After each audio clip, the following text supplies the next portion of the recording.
Áframhöldum með föstudagsþáttinn og við verðum með tónlistaratriði í lok þáttar eins og svo oft áður og til mín kominn Leó R. Ólafsson frá Siglufirði. Velkominn. Þakka þér fyrir. Þú hefur verið í þessum tónlistarbransa aðeins meira en 2 daga. Já, kannski lengur en góðu hófi gegninni, ég segi svona. En það komin hálf öld aðeins. Á þessu ári. Það komin hálf öld síðan að ég svona datt inn í þetta fyrir slysni og þetta eiginlega bjargaði mér, poppið bjargaði mér á þessum tíma, svona félagslega séð á Siglufirði. Og búin að vera í hljómsveitum bara síðan þá, gegnum alla tíðina? Nánast. Talandi tónlistaratriði þá heitir hann Róbert Bakkari á Sauðárkrók sem ætlar að syngja hérna fyrir okkur á eftir, eða með okkur. Og það var faðir hans sem kom mér, rætt mér út í þetta. Og kunnir það eitthvað hljóðfæri eða fórstu að syngja? Nei, kunni ekki neitt. Ég var bara ráðinn í gaggahljómsveitina af því að það var svona gamalt svona fótstíð orgel sem að afi átti. Hann hefði keypt það af vestan, hann var af vestan. Og þetta var orgel sem var til þegar hann var í barnaskóla. Hvað er þetta að segja? Og strákarnir héldu að ég hlyti að kunna eitthvað á þetta, en ég gerði það ekki. En við fundum út úr þessu. Bjástraður þá með orgelið í hljómsveitinni eða hvað? Nei. Þannig var að trommarinn í bandinu, hann hafði verið látinn fara í tónlistarskóla og átti að læra á píanó. En hann einmitt faðir Róbert sem ætlar að syngja hérna eftir. Við vorum bekkjarfélagar og erum frændur, eða vorum frændur, hann látum blessaður.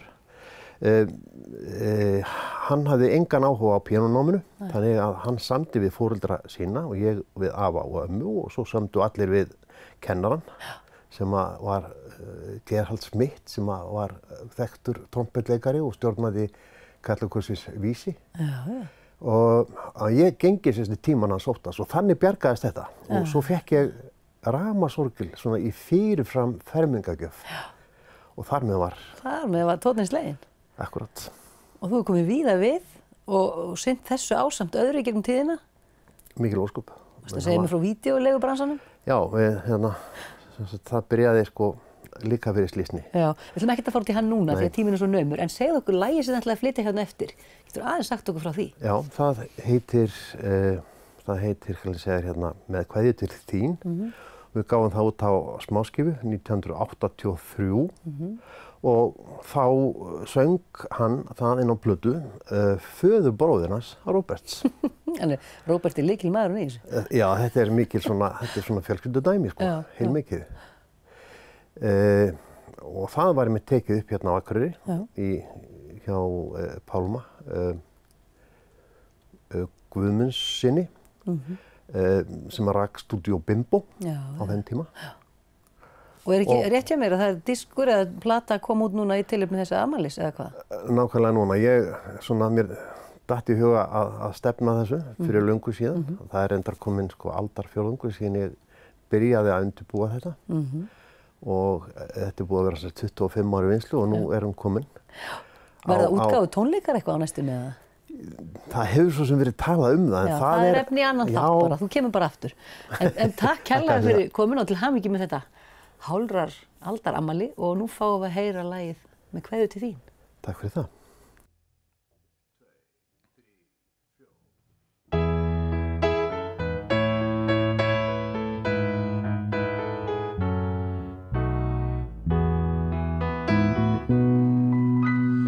Línur ég rita í lauslaða blokk og læt þær í póstniður á horni.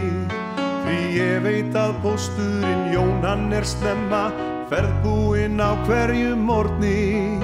Í öndverðu heilluðu ævintýr mig, ég lét þau villa mér sín.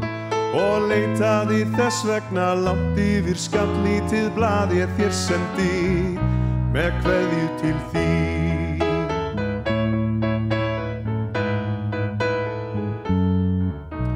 Flakkaði víða og flækst hefum heim, minn ferill var ristur með rúnum.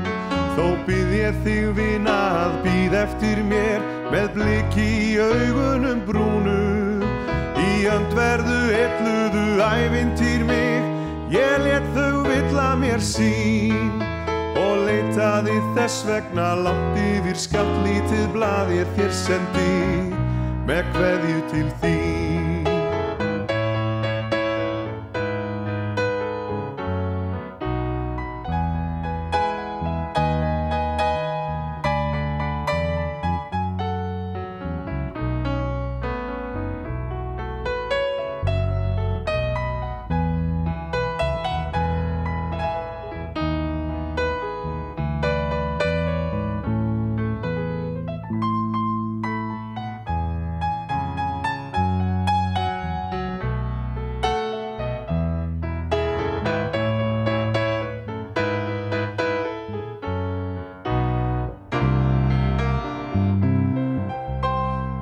Tímanum tókst mér að komast að því mitt takmark í lífin heima þó öllu því glísi sem á hef í rekist erfitt mér veitist að gleyma ég aldrei læt glepjast af útþrá og heimsku ef þú vilt nú verða mín ég fann loksins það sem ég leitaði að lítið blað ég þér sendi með kveðju til þín.